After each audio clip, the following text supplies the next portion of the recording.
I received one of probably by far my favorite questions to date from one of my Sage Circle members the other day. This member is blind and was born blind and had a question about what does that mean for intuitively seeing. And today I want to cover the communication that I had with my guide about this and what came of it. And if you're like me and you're curious about spirituality, intuition, you're opening up your intuitive channel, this is the perfect channel for you. So make sure to hit subscribe, the notification button to make sure you get all future videos, and come hang out with me.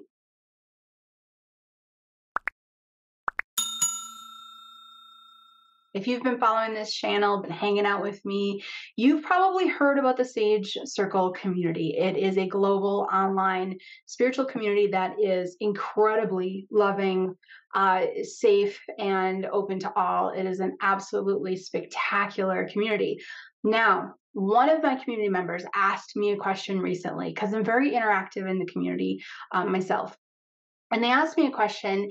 They explained to me that they have been blind since birth, and they were curious about what does that mean for intuitively seeing. And this question had never come across my table, and I was instantly, I wanted to wrap my heart around it, and I was like, give me a minute and give me a day or two and let me chat with my spiritual guide and see what he says. Because this is one of those questions where not just what I think. It really is a matter of figuring out, like, what is this all about? So, this session today is going to be a good example of all the possibilities that are out there. It's going to be hopefully a great example as to why it's helpful to continually enhance and improve your spiritual guide communication, because it's moments like this where it's not knowledge or information that I can just pull out of nowhere. So it is good to be able to have that guide communication, that ability to meditate into intuitive information, the ability to be aware of any downloads that come in or information, and be able to kind of bring that into this world and put it into form. And I love how my guides work with me because they don't say this is how it is and this is always how it should be. They typically talk in the sense of possibilities, which makes sense to me on a deep level. I am an original skeptic, and I went from skeptic to psychic medium back in my early 30s when a very big event happened, et cetera, et cetera. And so I haven't been open my entire life. As a matter of fact, the first part of my life, I was very closed off, didn't have spirituality or religion. And so stepping into a spiritual path like this from skeptic to non-skeptic, I think has been a little bit of a gift for me, and that it's helped me to keep just a little bit of my skepticism, right? A healthy bit of it. And also, in conjunction with that, keep the ability to be able to explore possibilities. That's what science is about. It's kind of what I love about it, about science, is to explore the possibilities and stay open to everything that could be. Now, I talked to my guide about this, so let's get back to the question at hand. What is intuition like seeing for somebody who was born without the ability to see, meaning no reference points? I don't have a reference point to what this looks like or that looks like. Now, I'm going to make a pretty safe assumption that they have reference point in touch and in hearing, but not those visuals. So what do the visuals look like? And this is what I said to my guide. I said, here's this fantastic question. I'm curious about it as well. Intuition, the sixth sense, uses the other five senses to communicate with you. So if it can't use one of the senses, how does that individual experience that sense intuitively? Not physically, but intuitively. And is that possible? So a couple things came through from my guide. One was kind of a little bit of a no-brainer. Yeah, that makes sense to me. I've seen that and I've witnessed that with other people. One was that if one sense is dulled or completely shut down, the other four senses will kick up into a heightened space. And that made sense to me. I'm like, I've seen that. I understand that. So, yeah, but what about seeing? Does this just mean that in this human experience, they're not going to be able to see? And the response was no, they actually can, but they need to see through the layer of creation. And the way he explained it to me was that when the earth is created, everything that comes through here and comes, think of it as like a giant bubble bigger than the earth, and within that bubble, the molecules all come together and create the solid world around us that we experience every single day. Think of it in those terms. And there's a layer of a creation, is the way he explained it to me. There's, when this comes into form, when thoughts become things, when ideas and concepts come into form to create a desk, a wall, physical bodies, et cetera, there is a layer of energy that these thoughts and ideas and desires and wishes come through into creation. And he called it the layer of creation.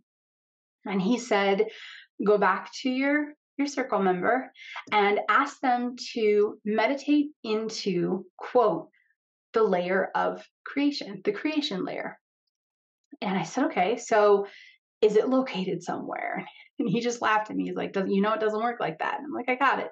So it was an intent meditation of, instead of focusing on trying to see the end result of the physical world around us in intuitive messages, in the intuitive channel, ask them to instead focus on the layer of creation that the thoughts, wishes, desires, and creation itself came through in order to form the solid things in this world that we're wishing to see intuitively. And well, that's fascinating. And my next question, do you have more details on the technique? Do you have more specifics on what I can tell this Sage Circle member? And the answer was no. They need to stay open. Just tell them only that, and let them fall into it on their own. Let them, slip into it on their own. Things that are very heightened, things that are a very high vibration, can be very difficult to put words to. And I know I'm probably not telling you anything that you haven't already experienced in some way, shape, or form. Think about deep, deep, deep, amazing love between two people. You can't put words to how that feels. So when we're trying to talk about something that is a thought layer, that is a layer of ideas and desires and timeline creations, it's hard to put words on that. So the only instruction I could give the circle member was just sit in meditation with the intent to submerge yourself into the layer of creation, this creation layer. And I'm actually even saying it two different ways because there's not even technically a term for it. It's the concept of how things have come into being. And instead of someone who is living in this human body without sight and never had sight, instead of them working on seeing the final result intuitively through their intuitive channel, my guide said, have them meditate back into the creation layer where the thought and the intention came through to form the object. I hope this makes sense. It made sense to me when my guide was explaining it to me, just because it helps, when you get the visuals and things like this. But it was a very, very interesting concept. I also, asked, can anyone, set their intent to kind of meditate into this creation layer? And his answer was yes, absolutely. However, every single person is going to experience this creation layer, which is like an energetic layer. Every person is going to experience it differently. So to you in this session, if you're curious about this idea of like a layer that thoughts and ideas and wishes have gone through this layer to create the earth as we know it today, all of our experience, our agreed upon reality, if you're curious about it, give it a try. Take 10 minutes, quiet meditation, and set just one simple intent. to feel or submerge yourself in the layer of creation and stay open of how it expresses itself to you. It's going to happen very differently for you than it is for somebody else than it is for me. Absolutely going to happen very differently for somebody who, is blind and doesn't have that visual from the end result, as I said. I did ask, I'm going to say one more thing. I did ask my guide when I said, can anyone experience this layer of creation, this kind of space that existed, in linear to create linear time and create everything that we now experience here in this world, this layer, is that something that, is easily accessed by, everyone? And he said it's going to be more difficult for people who do have all five of the senses because they have a lifetime of relying on those senses. So for an individual who doesn't have a particular sense, I'm going to assume that this works also for an individual who perhaps cannot hear. They don't have a lifetime of relying on that sense, so they don't have to step far enough out of that pattern of using that one particular sense of visuals or hearing in order to be able to release themselves from that and experience the purity in that creation layer.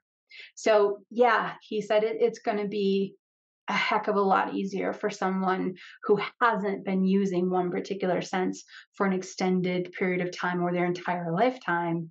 It is going to be easier for them to experience what the creation layer feels like. So that was a fascinating question. I just wanted to throw it out here.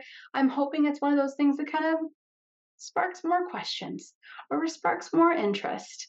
I love talking about very deep spiritual metaphysical topics. I have an entire library of them. If this is your jam, because it's mine too, I absolutely love it. I've been learning so much for so many years now at this point. But if that's your jam and you would love to sit down, with a good bowl of popcorn and a hot cup of tea and watch a bunch of those videos, I'll put a link in here again for the Sage Circle. The Sage Circle has that library where we talk about the space in between the molecules, soul groups, linear time, all of that. So if that's your thing, check out the Sage Circle. You'll be glad you did. In the same category as curiosity, this video is going to be great for you to watch next. What does intuition feel like? Hard to put words to, but fascinating.